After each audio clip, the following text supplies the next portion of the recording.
இயேசு கிறிஸ்துவின் நாமத்தில் அன்பின் வாழ்த்துக்கள். இன்றைக்கு நாம் தியானிக்க போகிற தலைப்பு ஆவிக்குரிய வளர்ச்சி.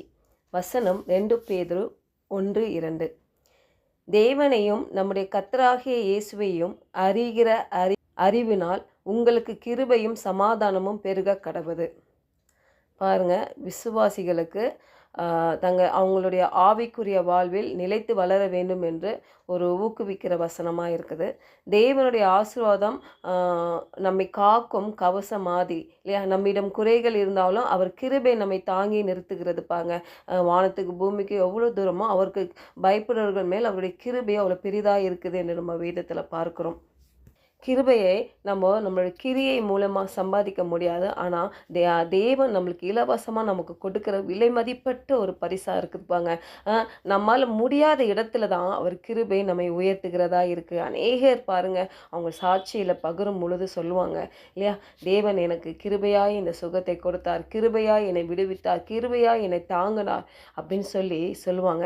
ஏன்னா அந்த கிருபை பாருங்கள், நம்ம புத்திக்கு எட்டாதது. பாருங்கள், தேவன் நமக்கு கொடுக்கிற ஒரு ஆசீர்வாதம், ஒரு தயவு நம்ம நினச்சி கூட பார்க்க மாட்டோம். திடீர்னு பாருங்கள், அந்த கிருபை நம்ம மேலே வேலை செய்யும் இல்லையா? அப்போது நம்ம விசுவாசிக்கணும். தேவனை நம்ம தனிமையாக இருக்கிறதுக்கு அவர் ஒரு நாளும் நம்மளை விடுறது இல்லை. ஏன்னா அவருடைய விருப்பம் பாருங்கள், தேவன் முழுமையாக அவருடைய அன்பு நம்மளை சுற்றி கொள்ளுகிறது, அன்பு நம்மளை வழிநடத்துகிறார், அவருடைய அன்புனால் நம்மளை மூடிக்கொள்ளுகிறார், அவருடைய சத்தியத்தினால் நம்ம மூடப்பட்டிருக்க வேண்டும் என்று அவர் வாஞ்சிக்கிறார் இருப்பாங்க. ஏன்னா அவர் நம்மளுக்கு சத்தியத்தின் மூலயமா, அவருடைய வார்த்தையின் மூலயமா நம்மக்கிட்ட இடைப்படுகிற தேவன் இல்லையா? இந்த வசனத்தில் சொல்லப்பட்டது போல் அவரை அறிகிற அறிவில் நம்ம பெருகும் பொழுது பாருங்கள், நம்ம வாழ்க்கையில் அவருடைய கிருபை பெருக்கம் அடைகிறதை நம்மால் பார்க்க முடியும். நமக்குள்ளாக ஒரு சமாதானமும் பெருகும் என்று எழுதியிருக்குது. நம்ம உலகத்தில் பாருங்கள், மனிதர்கள் சமாதானத்துக்காக இல்லை தவறான பழக்க வழக்கத்துக்காக அடிமைத்தனத்துக்குள்ளாக போகிறாங்க இல்லையா? நம்ம நாட்டிலே பார்த்தீங்கன்னா, தமிழ்நாட்டில் நம்பர் 1 இந்த மதுக்கு அடிமையாக இருக்கிறார்கள். ஏன்னா பாருங்கள், அதில் அவங்களுக்கு பெரிய ஒரு சமாதானம் கிடைக்கும். அது குடிச்சிட்டா நம்ம கவலைலாம் மறந்துடும் என்று நினைக்கிறாங்க. ஆனால் கண்டிப்பாக அது மறுநாள் அந்த சமாதானம் நிலைத்திருக்காது. ஆனால் கர்த்தராக இயேசு கிறிஸ்துவை நம்ம அறியும் பொழுது, அந்த அறிவுனால் பாருங்கள், அந்த வேதத்தை நம்ம அறியும் பொழுது, வேதத்தை வாசிக்க அவர் யார், எப்படிப்பட்டவர், அவர் கிருபை எப்படிப்பட்டது என்று நம்ம அறியும் பொழுது நம்ம வாழ்க்கையில் சமாதானம் பெறுகிறதா இருக்கிறது. வேதத்தில் கூட பார்க்க முடியும் இல்லையா? பாருங்கள், ஒரு பெரும்பாடு உள்ள ஸ்திரீ பாருங்களேன், அவளுக்கு ஒரு வார்த்தை கிடைக்குது பாருங்கள். எவ்வளோ அவளுக்கு நிறைய வைத்தியர்களால் மிகவும் வருத்தப்பட்டு அவள் என்ன பண்ணுறா, உண்டானவைகள் எல்லாம் செலவழித்து சற்றாகிலும் குணமடையாமல் அதிக வருத்தப்படுகிற பொழுது மார்க் 5:26 நம்ம பார்க்க முடியும்.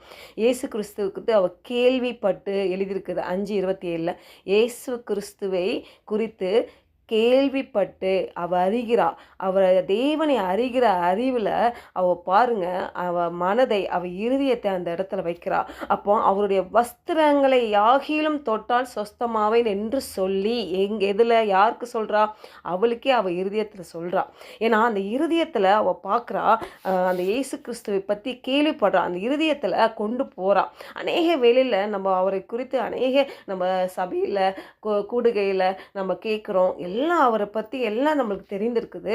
ஏன் விடுதலை அடைய முடியவில்லை என்றால், அந்த இடத்துல நம்ம இருதயத்தை கொண்டு போக முடியவில்லை.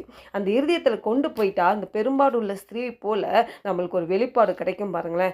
அவளுக்கு அதை கேள்விப்படுறதுனால, அவளை தேவனை அறிகிற அறிவில் தன்னை விட்டு கொடுக்கறதுனால அதில் ஆர்வமாய் அதில் கேள்விப்படுகிறாள்.